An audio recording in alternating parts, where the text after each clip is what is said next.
I never really thought of myself as a tattoo guy. Putting the needle to my skin was never part of the plan. But the more I thought about them, the more I saw them, and the more I noticed who had them. People like me.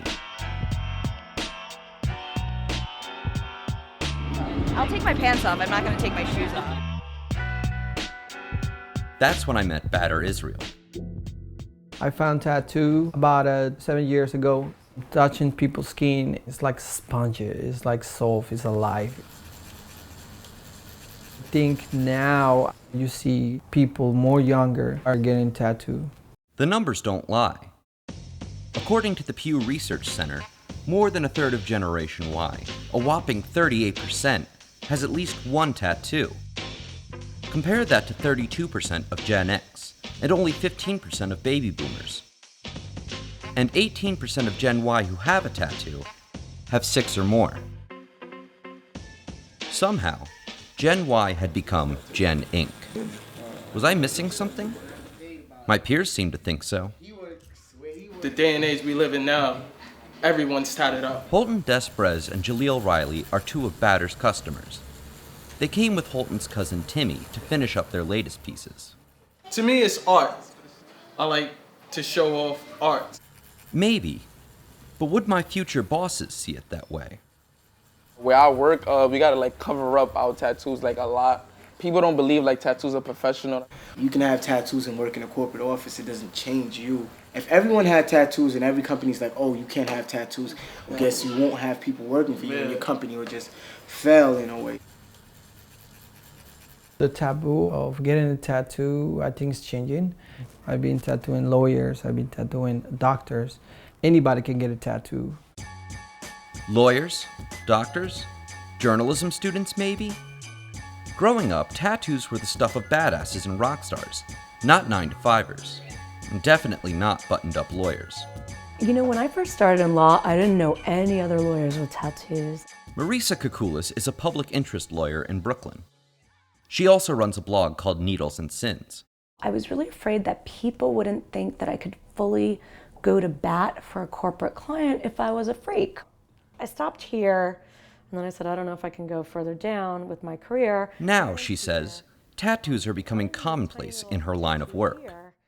Unless I'm in court or meeting with a client, I can actually go to work bearing arms.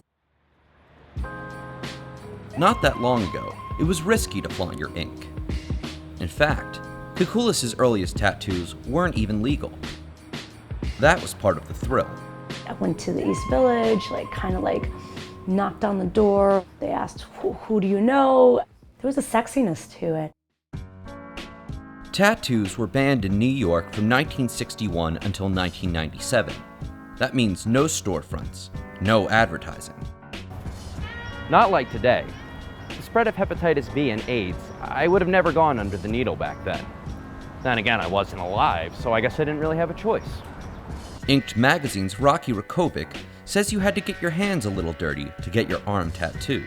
Tattooing underground in New York pre-1997 was pretty scary. Much like gambling or prostitution, they were sort of lumped in with illegal activities that were happening in back rooms. Everything that used to be secret is no longer secret. In the mid-'80s, Clayton Patterson co-founded the Tattoo Society of New York to overturn the ban. Since then, he's witnessed tattooing turn into a $2.3 billion industry. What happened is art schools became really sort of big commodities. All of these artists then started realizing that you could get involved in making tattoos, and then every drawing you made, you sold. The other big change was the change in the machinery. You don't have to make your own needles because you can just buy the needles, you can buy the ink. You don't have to do anything, almost. That's when tattoos hit the big time. My name is Ami James, and I'm a tattoo artist. Welcome to Miami Ink. Gen Y grew up on TV shows like Miami Ink and Ink Master, which brought the parlor directly into their living rooms. You could watch and see, oh, this is what goes on there. It's not that creepy. It's not that crazy. There's normal people getting tattoos. You have a generation that has more accessibility. Tattoo shops are everywhere. And you have a generation in which their parents are not kicking them out of the house because they got a tattoo. Better artists, better equipment, less stigma. But was I ready to take my rightful place in this tattooed generation? I needed some personal reassurance. Tattoos can give you your self-identity, they can give you a feeling of having control over your own body, and sometimes it's the only control you have. I'd actually look forward to being this old lady and kind of like looking back and reading my body in a way and remembering some incredible experiences. Well, looks like I'm about to get tattooed.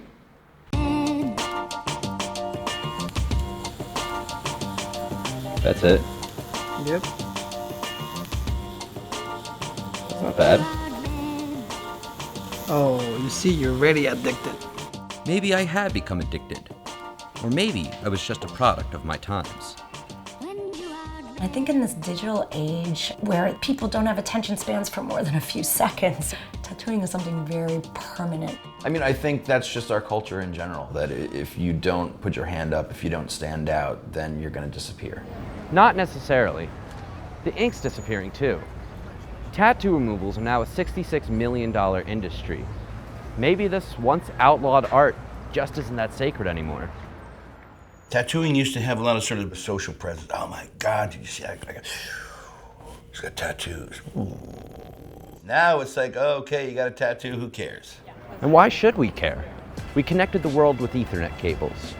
We toppled dictators with our smartphones. We stared down economic collapse, and 88% of us are still optimistic about the future.